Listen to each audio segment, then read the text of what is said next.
Hello दोस्तों, आप सभी का स्वागत है हमारे यूट्यूब चैनल कविंदर भैया पर। आज के इस वीडियो में पढ़ेंगे कक्षा 6 के कृषि विज्ञान यूपी बोर्ड के इकाई 4 को। इकाई का नाम है सिंचाई एवं सिंचाई के यंत्र। इसके प्रश्न उत्तर को पढ़ेंगे। पहला प्रश्न है सही उत्तर पर सही का निशान लगाइए। इसमें पहला प्रश्न पूछा है सिंचाई कब करनी चाहिए। क विकल्प है जब पौधे हरे भरे दिखाई पड़े। ख विकल्प है जब फसल को कीड़ों से बचाना हो। ग विकल्प है जब पौधों की पत्तियां तेज धूप में मुरझाने लगे। घ विकल्प है जब पानी बरसने की संभावना हो। सिंचाई कब करनी चाहिए? इस प्रश्न का उत्तर होगा जब पौधे की पत्तियां तेज धूप में मुरझाने लगे, यानी विकल्प ग सही होगा। आगे है प्रश्न नंबर 2। फसलों को सिंचाई की आवश्यकता क्यों पड़ती है? क विकल्प है पौधों की बढ़वार के लिए। ख विकल्प है पौधों की पत्तियों की बढ़वार रोकने के लिए। ग विकल्प है मृदा में वायु के संचार को बढ़ाने के लिए। घ विकल्प है मृदा की जल धारण क्षमता की वृद्धि के लिए। तो फसलों को सिंचाई की आवश्यकता क्यों पड़ती है? इसका उत्तर होगा पौधे की बढ़वार के लिए।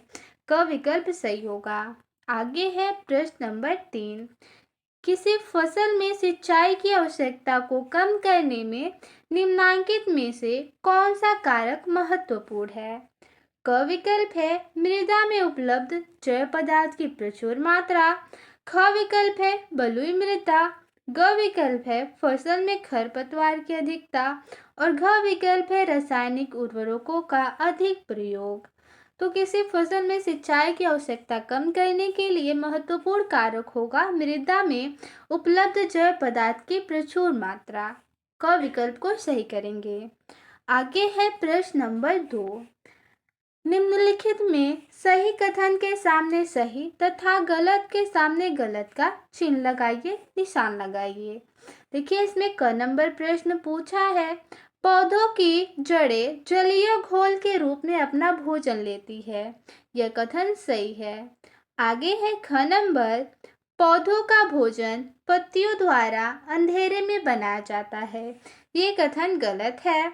आगे है ग नंबर धान की फसल में गेहूं की अपेक्षा कम सिंचाई की आवश्यकता पड़ती है। यह कथन गलत है।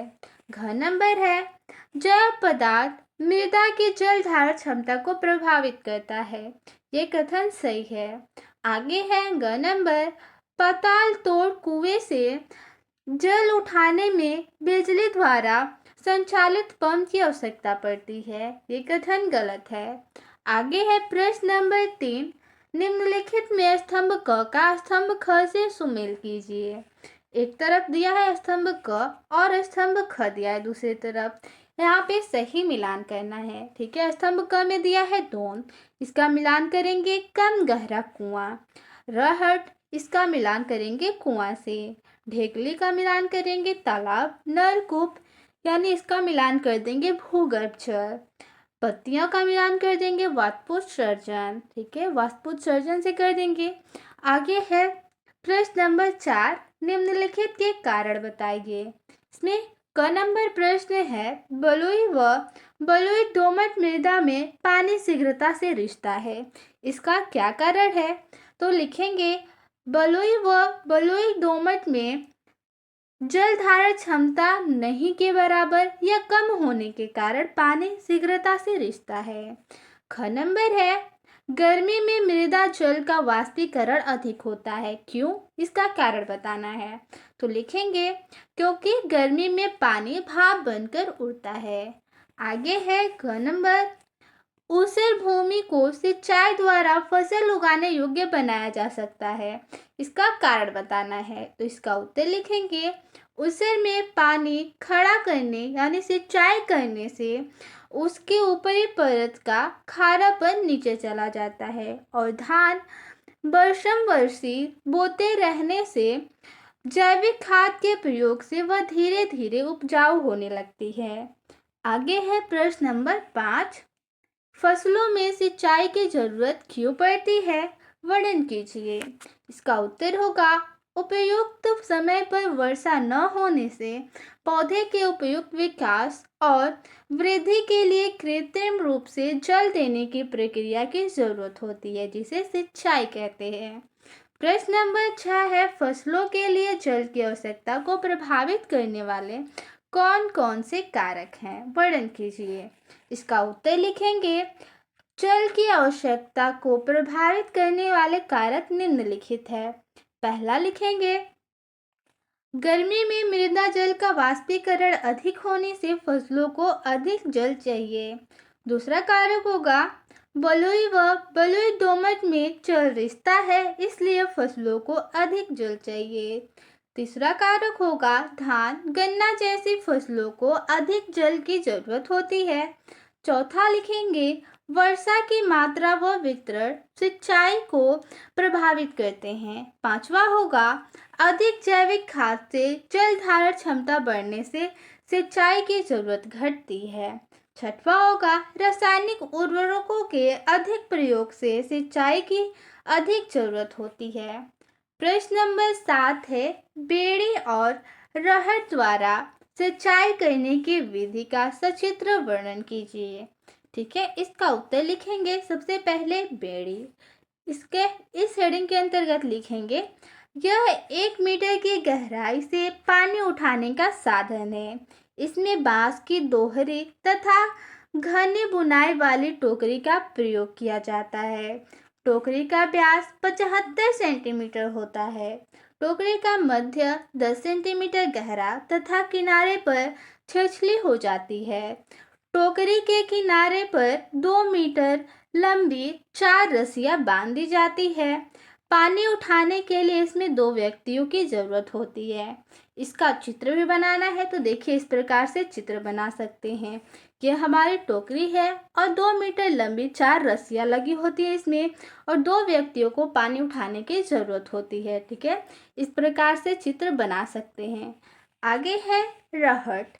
रहट का भी चित्र यहाँ पे सचित्र वर्णन करना है तो देखिए, इसके अंतर्गत लिखेंगे, यह यंत्र भी कुओं से पानी निकालने के काम आता है। इसमें बहुत सी लोहे की बाल्टियां माला के रूप में एक दूसरे से जुड़ी होती हैं, जो लोहे के पहिए पर घूमती है। बाल्टियों की संख्या कुएं की गहराई पर निर्भर करती है।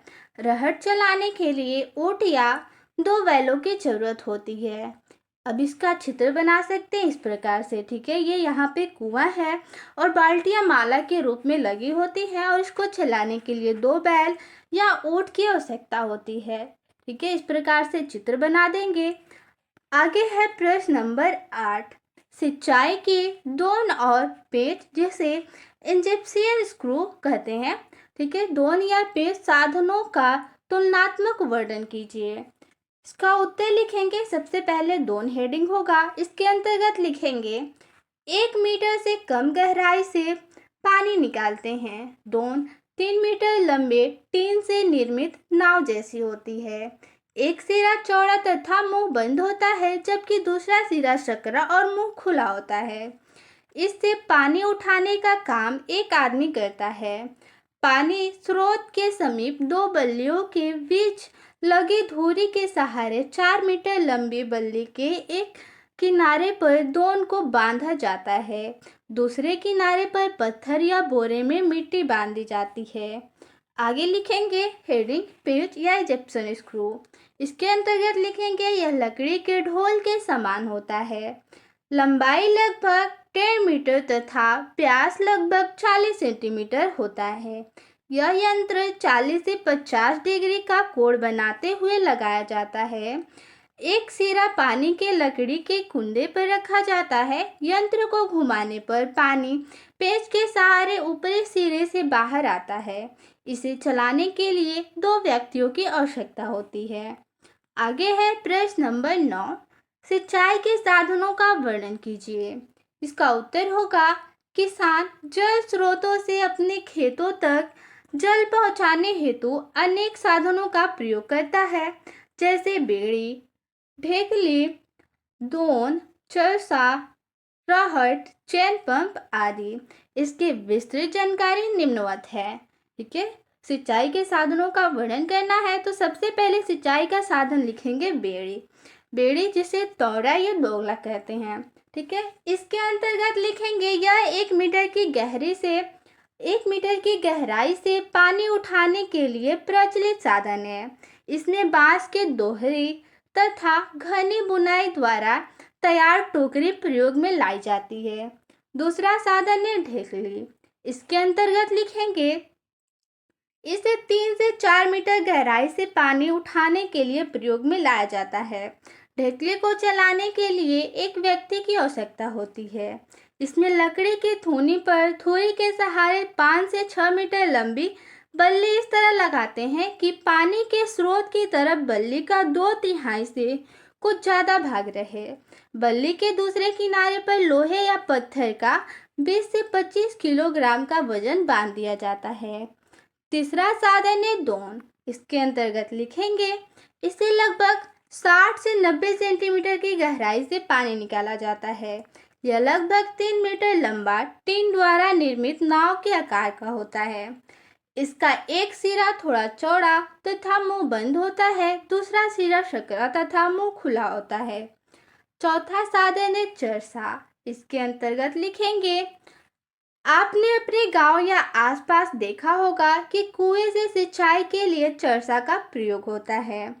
कुएं के ऊपरी भाग पर बल्लियों के सहारे लकड़ी की बड़ी गड़ारी रखी जाती है। इस गड़ारी पर मोटी रस्सी के सहारे चमड़े का बड़ा थैला या मोट बांधते हैं।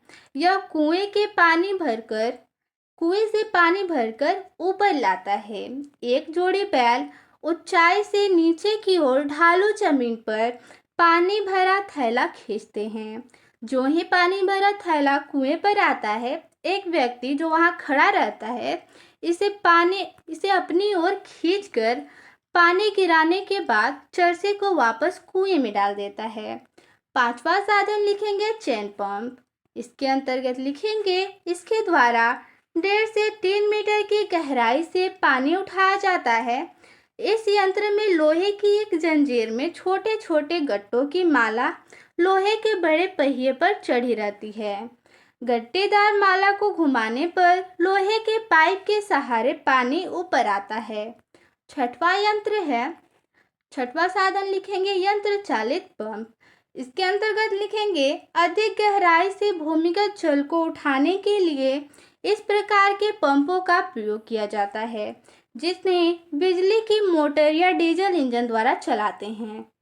पाठ में प्रश्न इतना था। मिलते हैं अगले वीडियो में। धन्यवाद।